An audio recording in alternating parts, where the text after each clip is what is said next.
El día de hoy en un rincón para mis cronopios.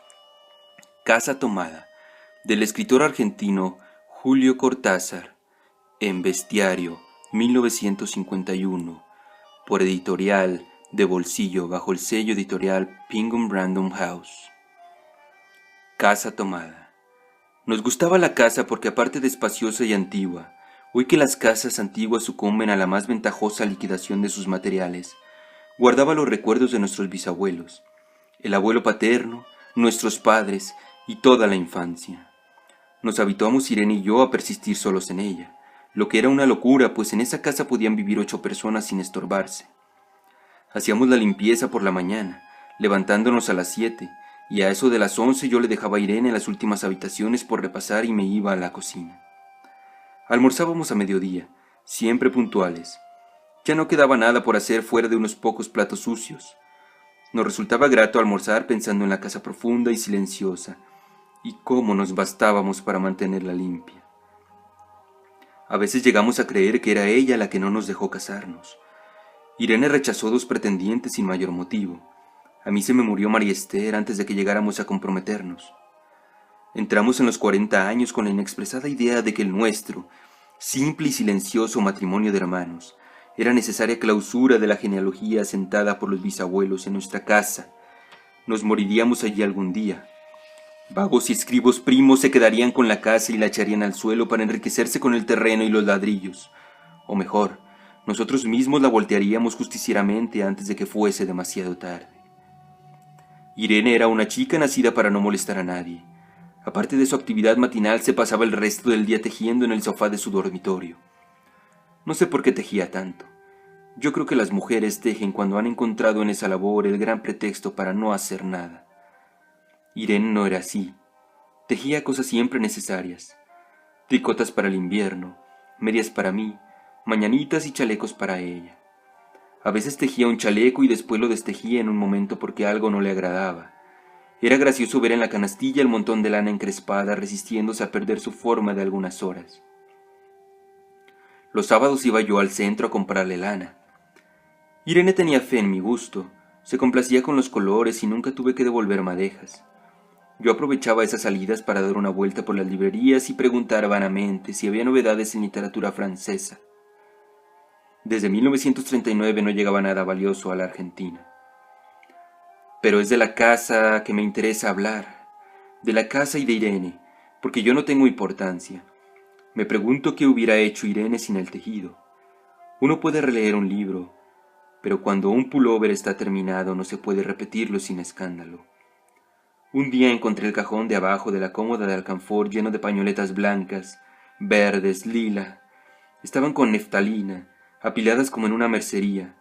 No tuve valor de preguntarle a Irene qué pensaba hacer con ellas.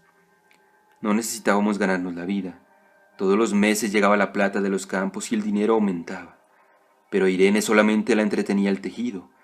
Mostraba una destreza maravillosa y a mí se me iban las horas viéndole las manos como erizos plateados.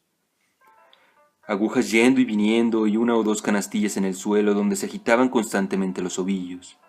Era hermoso. ¿Cómo no acordarme de la distribución de la casa? El comedor, una sala con gobelinos, la biblioteca y 3 dormitorios grandes que daban en la parte más retirada, la que mira hacia Rodríguez Peña. Solamente un pasillo con su maciza puerta de roble aislaba esa parte del ala delantera donde había un baño, la cocina, nuestros dormitorios y el living central, al cual comunicaban los dormitorios y el pasillo. Se entraba a la casa por un zaguán con mayolica, y la puerta cancel daba al living, de manera que uno entraba por el zaguán, abría la cancel y pasaba al living. Tenía a los lados las puertas de nuestros dormitorios, y al frente del pasillo que conducía a la parte más retirada. Avanzando por el pasillo se franqueaba la puerta de roble y más allá empezaba el otro lado de la casa. O bien se podía girar a la izquierda justamente antes de la puerta y seguir por un pasillo más estrecho que llevaba a la cocina y al baño. Cuando la puerta estaba abierta advertía uno que la casa era muy grande. Si no, daba la impresión de un departamento de los que se edifican ahora, apenas para moverse. Irene y yo vivíamos siempre en esta parte de la casa.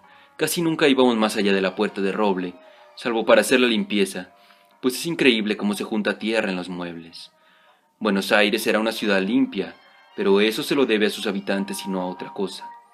Hay demasiada tierra en el aire. Apenas sopla una ráfaga y se palpa el polvo en los mármoles de las consolas y entre los rombos de las carpetas de macramé. Da trabajo sacarlo bien con plumero. Vuela y se suspende en el aire. Un momento después se deposita de nuevo en los muebles y los pianos. Lo recordaré siempre con claridad porque fue simple y sin circunstancias inútiles. Irene estaba tejiendo en su dormitorio.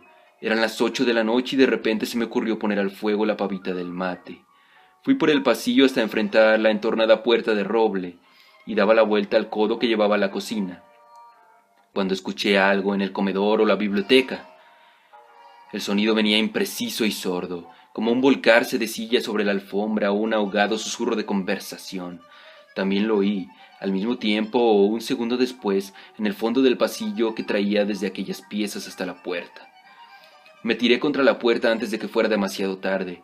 La cerré de golpe apoyando el cuerpo. Felizmente la llave estaba puesta de nuestro lado, y además corrí el gran cerrojo para más seguridad.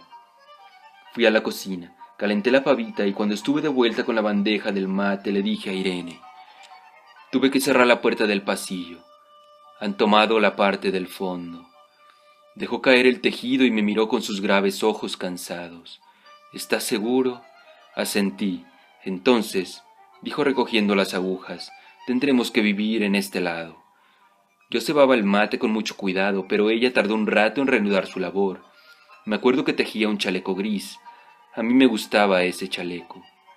Los primeros días nos pareció penoso porque ambos habíamos dejado en la parte tomada muchas cosas que queríamos.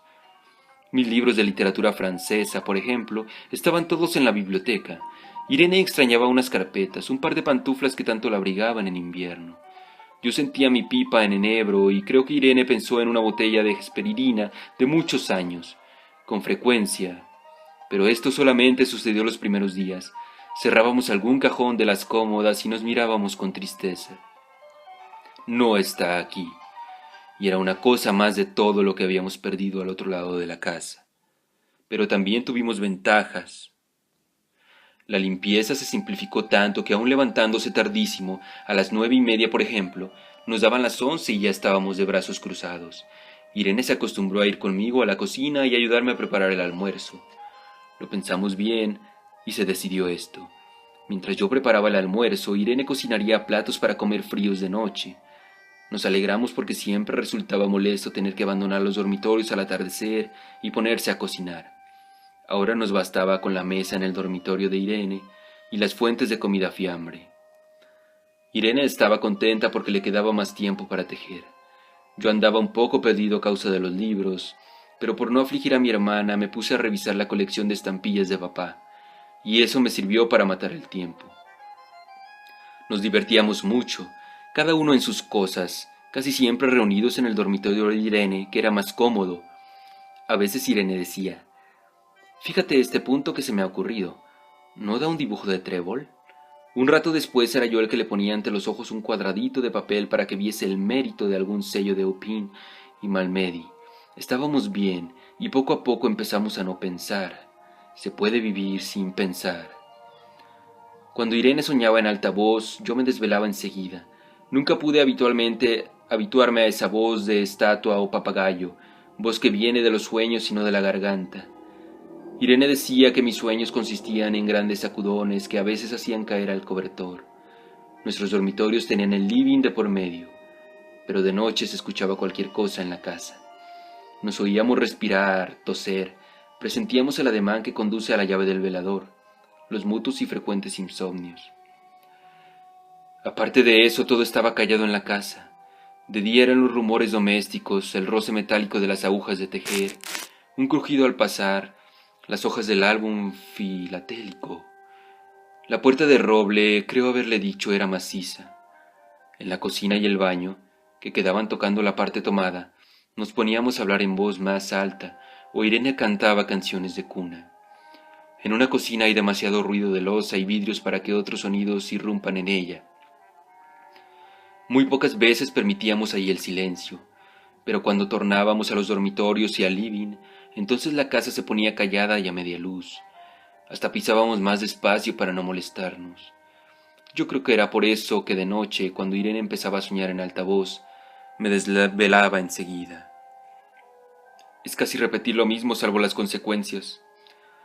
De noche siento sed y antes de acostarme le dije a Irene que iba hasta la cocina a servirme un vaso de agua. Desde la puerta del dormitorio ella tejía. Oí ruido en la cocina, tal vez en la cocina o tal vez en el baño porque el codo del pasillo apagaba el sonido. A Irene le llamó la atención mi brusca manera de detenerme y vino a mi lado sin decir palabra. Nos quedamos escuchando los ruidos, notando claramente que eran de este lado de la puerta de roble, en la cocina y en el baño, o en el pasillo mismo donde empezaba el codo, casi al lado nuestro. No nos miramos siquiera. Apreté el brazo de Irene y la hice correr conmigo hasta la puerta cancel, sin volvernos hacia atrás. Los ruidos se oían más fuerte, pero siempre sordos, a espaldas nuestras. Cerré de un golpe la cancel y nos quedamos en el zaguán.